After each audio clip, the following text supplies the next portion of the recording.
പുതിയൊരു വീഡിയോയിലേക്ക് എല്ലാവർക്കും സ്വാഗതം. ഇനി നമ്മൾ തയ്യാറാക്കാൻ പോകുന്നത് നല്ല സിമ്പിളായിട്ട് പെട്ടെന്ന് തയ്യാറാക്കിയെടുക്കാൻ പറ്റിയ നല്ലൊരു പലഹാരമാണ്. അതിനായിട്ട് ഒരു ചായയൊക്കെ തയ്യാറാക്കുന്നതിന് അരമണിക്കൂർ മുന്നേ നമുക്ക് ചെയ്തെടുക്കാൻ പറ്റിയ നല്ലൊരു റെസിപ്പിയാണ്. അതിനായിട്ട് നമ്മൾ ഒരല്പം പഴുത്ത ചക്ക, വരിക്കച്ചക്ക നമ്മൾ എടുത്തിട്ടുണ്ട്. ഒരല്പം റവയാണ്. പിന്നീട് നമ്മൾ എടുത്തിരിക്കുന്നത് ഒരല്പം മൈദയാണ്. ഇനി ഇത് തയ്യാറാക്കുവാനായിട്ട് മിക്സിയുടെ ജാർ എടുത്തതിന് ശേഷം ഇതിലേക്ക് നമുക്ക് ഈ ചക്കച്ചുളകൾ ഇട്ട് കൊടുക്കാം. എന്നിട്ട് ഇത് നന്നായിട്ടൊന്ന് ഇതുപോലെ ചക്കച്ചുളകൾ ഇട്ട് കൊടുക്കാം. ഒരുപാടൊന്നും വേണ്ട, ഒരല്പം മതി. നമുക്കിത് നന്നായി ഒന്ന് അടിച്ചെടുത്തോണ്ട് വരാം. വെള്ളം ഒഴിക്കേണ്ട. ഇതിലേക്ക് നമ്മൾ അടിച്ചു കൊണ്ടുവന്ന ചക്ക ഒഴിച്ചു കൊടുക്കാം. ഇനി ഇതേ മിക്സിയുടെ ജാറിലേക്ക് നമുക്ക് ഒരല്പം ജീരകം ഇട്ട് കൊടുക്കാം.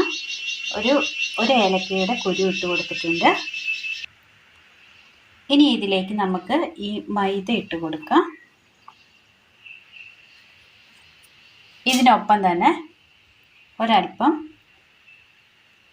വെല്ലം ഉരുക്കിയെടുത്തത് തണുത്തതാണിത് ഒഴിച്ചു കൊടുക്കാം. നന്നായി ഒന്ന് അടിക്കാം. ഈ അടിച്ചെടുത്ത ഈ കൂട്ട് നമുക്ക് ഇതിലേക്ക് ഒഴിച്ചു കൊടുക്കാം. ഒന്ന് ചതഞ്ഞാൽ മതി ജീരകം, നന്നായി അരയണമെന്നൊന്നുമില്ല. ഇനി നമുക്ക് ഇതിലേക്ക് അല്പം റവ കൂടി ഇട്ട് കൊടുക്കാം. ശേഷം ഇതിലേക്ക് അല്പം മധുരത്തിനാവശ്യമായ വെള്ളം ഉരുക്കിയ വെള്ളമാണ്. നന്നായി ഒന്ന് മിക്സ് ചെയ്തെടുക്കാം.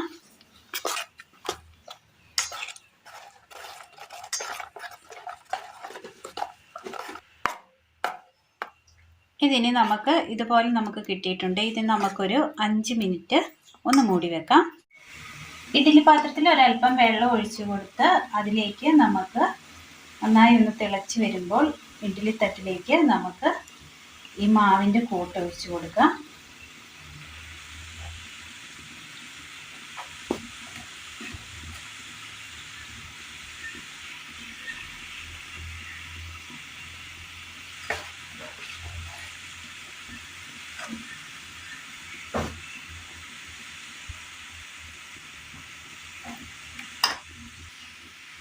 അങ്ങനെ നമ്മൾ തട്ടിലേക്ക് മാവ് ഒഴിച്ചു കൊടുത്തിട്ടുണ്ട്. ഇനി നമുക്ക് ഇതൊന്ന് മൂടി വെച്ച് ആവി കയറ്റി വേവിച്ചെടുക്കാം. നന്നായി ഒന്ന് വെന്ത് വന്നിട്ടുണ്ട്. നല്ല സ്വീറ്റും നല്ല സോഫ്റ്റുമായ നല്ലൊരു ചക്ക സ്വീറ്റ് ഇഡ്ഡലിയാണ് ഇന്ന് നമ്മൾ തയ്യാറാക്കിയിരിക്കുന്നത്. ജാക്ക് ഫ്രൂട്ട് സ്വീറ്റ് ഇഡ്ഡലിയാണ് ഇന്ന് നമ്മൾ തയ്യാറാക്കിയിരിക്കുന്നത്. നല്ല ടേസ്റ്റാണ്. എല്ലാവർക്കും ഒന്ന് ചെയ്ത് നോക്കാവുന്നതാണ്. വളരെ സിമ്പിളാണ്. അപ്പോൾ എല്ലാവരും ഒന്ന് ചെയ്ത് നോക്കുക. വീഡിയോയെക്കുറിച്ചുള്ള അഭിപ്രായങ്ങൾ കമൻറ്റ് ബോക്സിൽ അറിയിക്കുവാൻ മറക്കരുത്. നല്ല ടേസ്റ്റാണ്. വളരെ സിമ്പിളായിട്ട് പെട്ടെന്ന് തന്നെ നമുക്ക് തയ്യാറാക്കിയെടുക്കാൻ പറ്റിയ നല്ലൊരു പലഹാരമാണ്.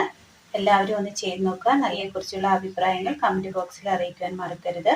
അപ്പോൾ ഇന്നത്തെ വീഡിയോ എല്ലാവർക്കും ഇഷ്ടമായി എന്ന് വിചാരിക്കുന്നു. വീഡിയോ ഇഷ്ടമായാൽ ലൈക്ക് ചെയ്യാനും ഷെയർ ചെയ്യാനും സബ്സ്ക്രൈബ് ചെയ്യാനും മറക്കരുത്. താങ്ക്